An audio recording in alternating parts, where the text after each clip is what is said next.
लोकतंत्र में सामाजिक विभाजन या सामाजिक विविधता का बहुत ही बड़ा महत्व रहा है। भीमराव अंबेडकर ने तो कहा है कि सामाजिक विभाजन या सामाजिक विविधता के कारण राजनीतिक लोकतंत्र स्वस्थ नहीं हो सकता।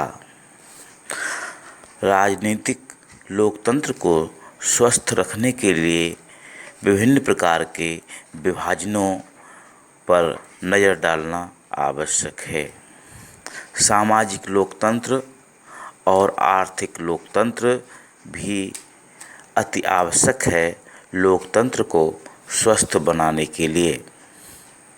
सामाजिक विभाजनों की राजनीति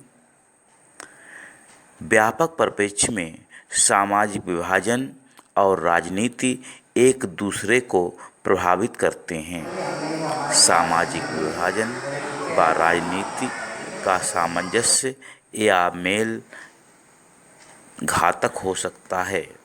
लोकतांत्रिक व्यवस्था में राजनीतिक दलों में परस्पर प्रतिद्वंद्विता होती है। इस प्रतिद्वंद्विता के कारण समाज में फूट की स्थिति की संभावना बनी रहती है। वस्तुतः यदि राजनीतिक दल समाज में विद्यमान विभाजनों या विविधता के अनुसार राजनीतिक प्रतिस्पर्धा करने लगे तो सामाजिक विभाजन राजनीतिक विभाजन में परिवर्तित हो सकता है, जिसके कारण किसी भी देश में विखंडन की अप्रिय स्थिति उत्पन्न हो सकती है और यह लोकतंत्र को भी बीमार करती है। सामाजिक विभाजन और राजनीति के मेल के परिप्रेक्ष्य में संभावित दो अलग अलग परिस्थितियां हैं। पहला परिणाम सामाजिक विभाजन और राजनीति के मेल का पहला परिणाम हम इस उदाहरण से समझ सकते हैं कि उत्तरी आयरलैंड जो ग्रेट ब्रिटेन का हिस्सा रहा है, लंबे समय से राजनीतिक टकराव व हिंसा से ग्रस्त रहा है। दूसरा परिणाम सर्वश्रेष्ठ स्थिति ये है कि किसी समाज में कोई विभाजन ही ना हो, लेकिन ये संभव नहीं है। फिर भी राजनीति में सामाजिक विभाजन की प्रत्येक अभिव्यक्ति फूट नहीं लाती, बल्कि यह सकारात्मक भी होती है।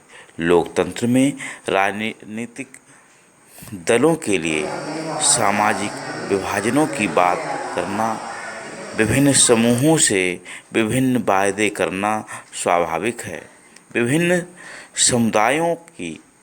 समुदायों को प्रतिनिधित्व देना, उनकी मांग के अनुरूप नीतियां बनाना राजनीतिक दलों की रणनीति का हिस्सा है।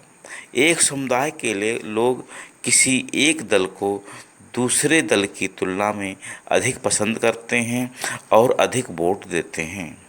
कई देशों में ऐसी राजनीतिक पार्टियां हैं जो एक ही समुदाय पर ध्यान देती हैं, किंतु इसका परिणाम देश का विभाजन नहीं होता।